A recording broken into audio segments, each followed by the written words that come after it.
예수님께서 제자들과 함께 하신 유월절의 식사를 가리켜 사람들은 최후의 만찬이라 라고 부릅니다. 우리는 최후의 만찬을 생각을 할 때에 레오나르도 다빈치의 그림을 연상하기도 합니다. 그러나 그리스도의 만찬은 예술적 가치에 제한되거나 머무를 수 없는 것입니다. 그리스도의 만찬은 주님께서 자기의 죽음을 통하여서 세우신 언약의 표시이기 때문입니다. 이 아침에 주님의 유월절 만찬이란 말씀 잠시 살펴보고 기도하고자 합니다. 주님이 제정하신 유월절의 만찬은 몇 가지 의미를 가지고 있습니다. 그 첫째는 자신의 고난과 죽음을 기념하는 자리였습니다. 읽은 본문 중에 7절을 보면은 유월절 양을 잡을 무교절이 이른지라. 예수께서 베드로와 요한을 보내시며 이르시되 가서 우리를 위하여 유월절을 준비하여 우리로 먹게 하라 라고 말씀하십니다. 유월절 양을 잡을 무교절이 이른지라 라고 합니다.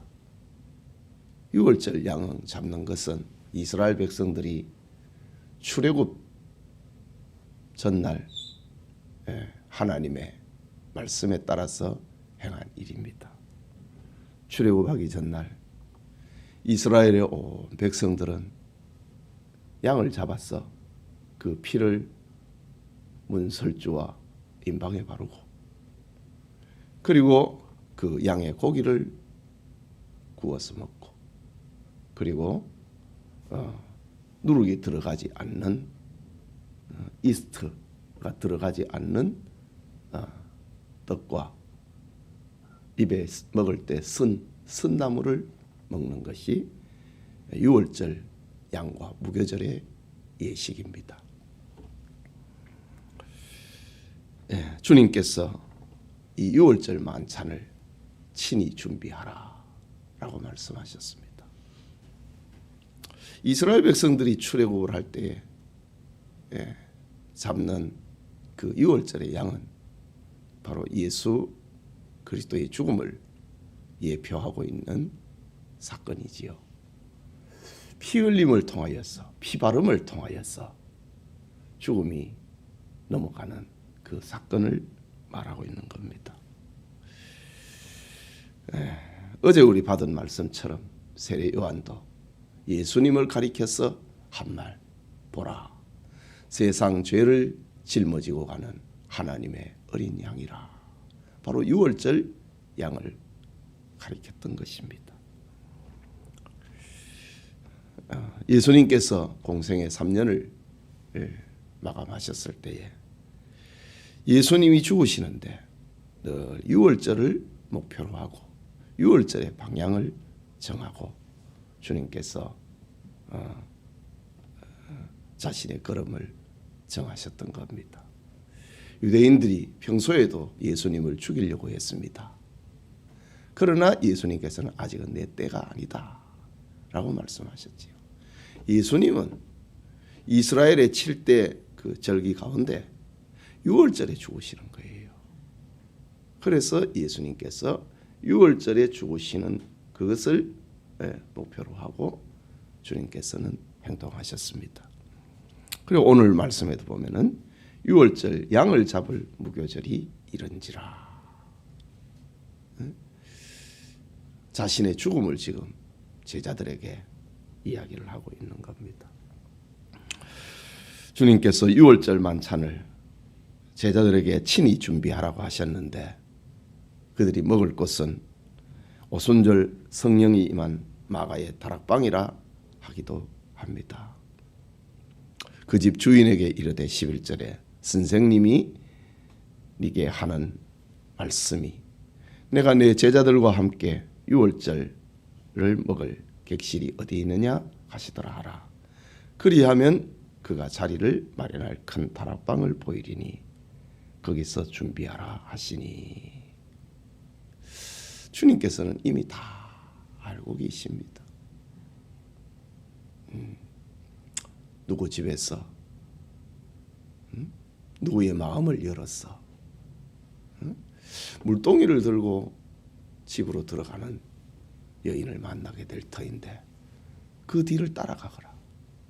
그리고 그에게 가서 이야기를 하기를 내 선생님이 제자들과 함께 유월절 먹을 방을 원하신다. 그리하면 그가 준비할 것이다. 주님께서는 이렇게 이미 다 사람들의 마음을 준비를 하신 겁니다. 예. 그러나 우리가 그 장소보다도 더 중요한 것은 주님께서 자신과 함께한 최후의 만찬 자리를 이렇게 다 예비하고 준비하고 계획하고 계셨다고 하는 겁니다.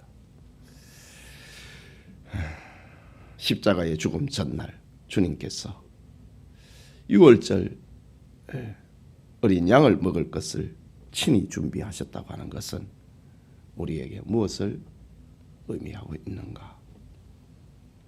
주님은 바로 세상에 죽기 위해서 오셨다는 사실입니다. 세상 죄를 위한 화목 제물이 되실 것을 목표로 하고 세상에 오셨다는 사실입니다. 그렇다면 주님의 제자된 우리는 영광과 축복을 기대하기보다는 이 고난의 자리도 우리도 통과한다. 이것을 마음에 두고 우리가 살아야 된다. 라는 것이 고난주간의 묵상이기도 합니다. 고난이 없는 십자가가 없는 영광은 없다는 것을 말하고 있습니다. 둘째로 주님의 유월절 만찬은 제자들을 위한 자리입니다. 누구를 위한 자리인가? 누구를 위해서 예수님께서 이 자리를 만드셨는가?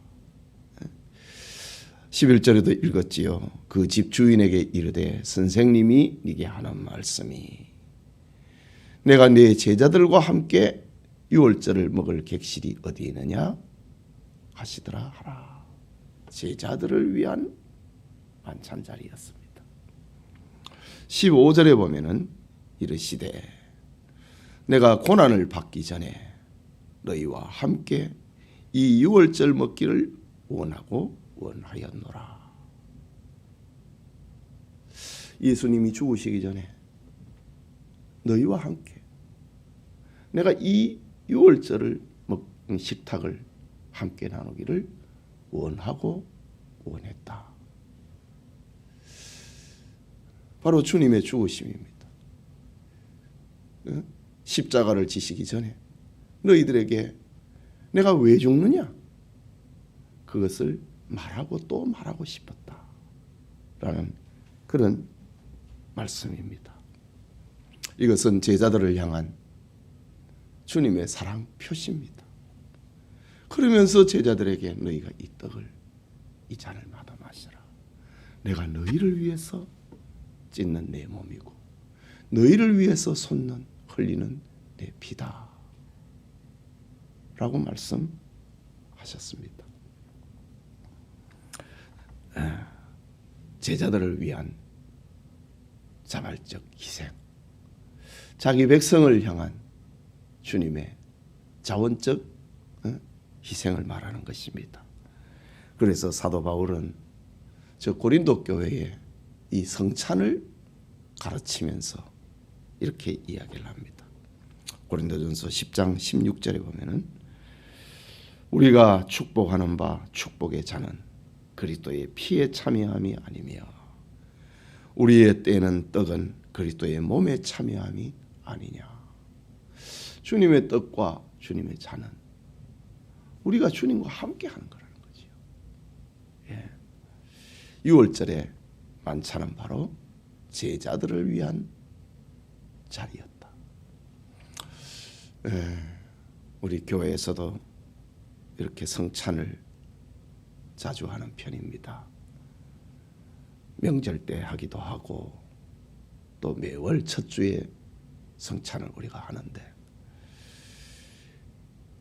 주님이 우리를 위한 만들어 놓은 식탁이다 이거지.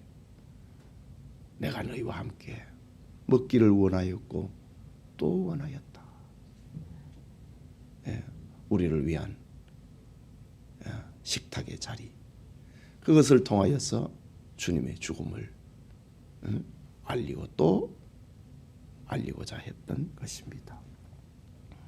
한 가지 더 생각하고자 하는 것은 주님의 유월절의 만찬은 희망의 만찬입니다.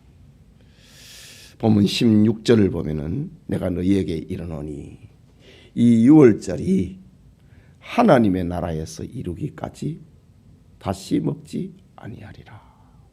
또 18절에 보면은 내가 너희에게 이르노니 내가 이제부터 하나님의 나라가 임하기까지 포도나무에서 난 것을 다시 마시지 아니하리라. 예수님은 지금 반복적으로 하나님의 나라에서 우리 다시 식탁을 받자. 이 하나님의 나라에서 우리가 새 식탁을 맞이하기까지 포도나무에서 난 것을 다시 마시지 아니하리라. 주님의 말씀입니다. 포도나무에서 난 것, 고난을, 주님의 고난을 상징합니다.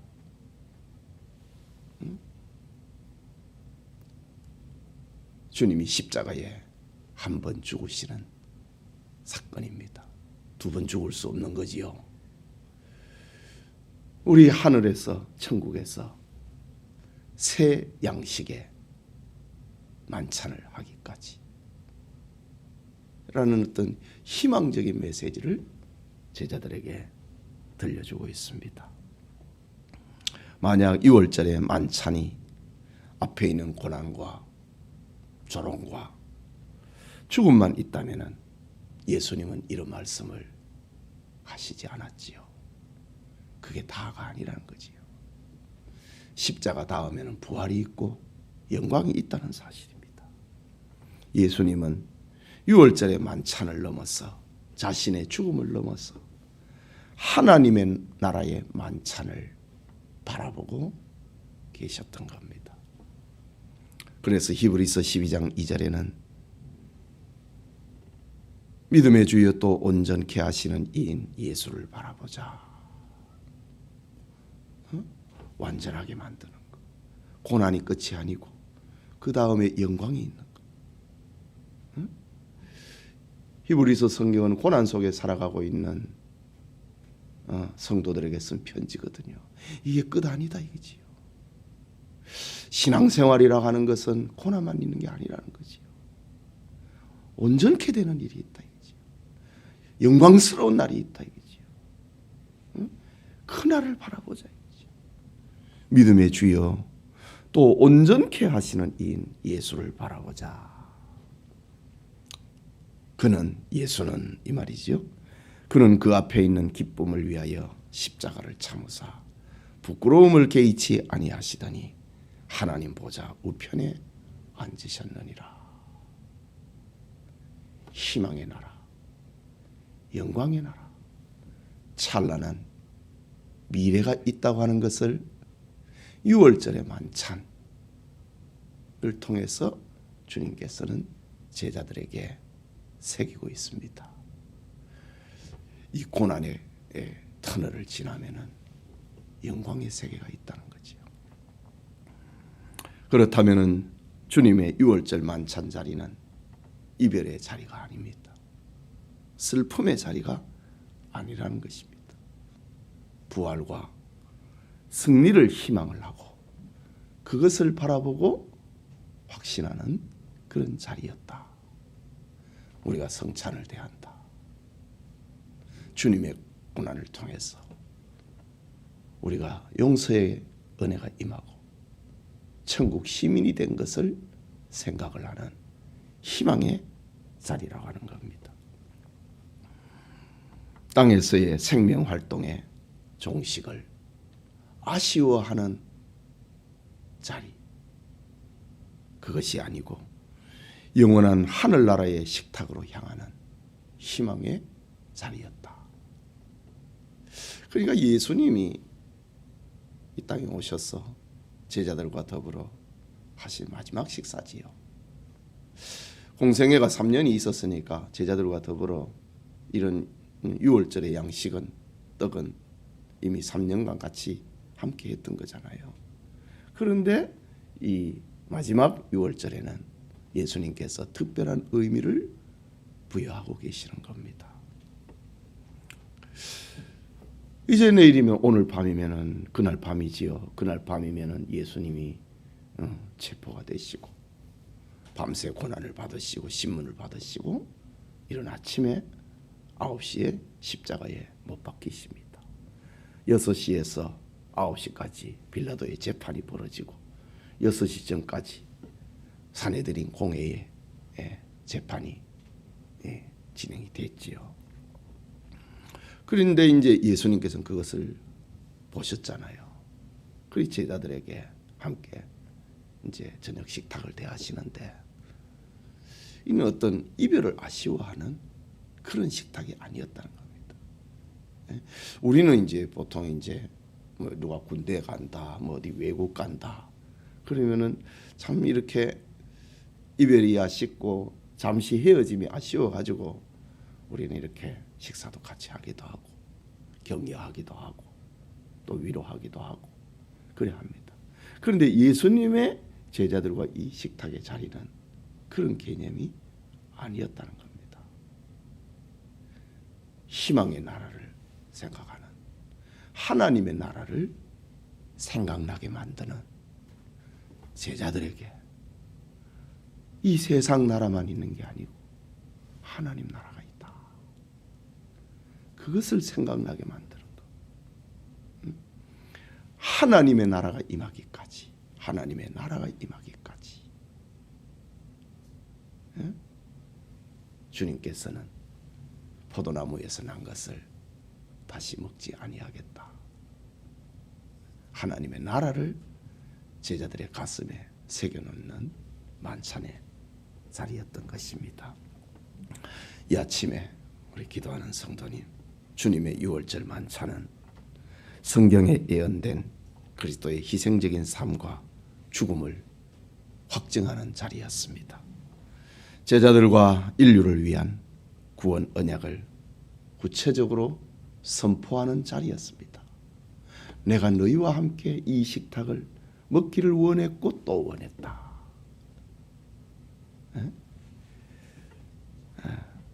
제자들과 인류를 위한 구원 언약을 분명히 하는 그런 식탁이었다. 그리고 6월절의 만찬은 승리와 부활, 천국의 영광을 제자들의 가슴 속에 심어놓는 그런 6월절의 만찬이었다. 이런 의미 속에서 우리는 주님의 자녀가 됐고, 이런 언약의 보증 속에서 우리는 오늘 이 아침에 나와서 고난주간의 아침을 맞이하고 있습니다. 한 주간에 주님의 은혜가 충만하기를 소원합니다. 우리 말씀을 생각을 하면서 고난주간의 묵상, 어제 제가 설교를 하면서 결론 부분에 3가지를 제안을 했지요. 예수님이 나를 위해서 십자가에 죽으셨다. 이것을 굳게 믿는 고난주간의 묵상. 죄를 회개하고 죄와 단절을 하는 그런 고난주간의 묵상. 그리고 주님의 일을 하기로 작정을 하는 그런 고난주간의 묵상이 됐으면 한다. 어제 주일 아침에 말씀을 전했습니다. 자, 오늘은 6월절의 만찬입니다. 주님이 우리를 위하여서 6월절 식탁을 예비하셨습니다. 말씀을 기억하고 기도하고 또 소원하고 우리의 필요도 아뢰고 주님의 영광이 위해서 살아가는 우리가 되길 위해 기도하고 개인 기도하시다가 자유롭게 하겠습니다. 했습니다.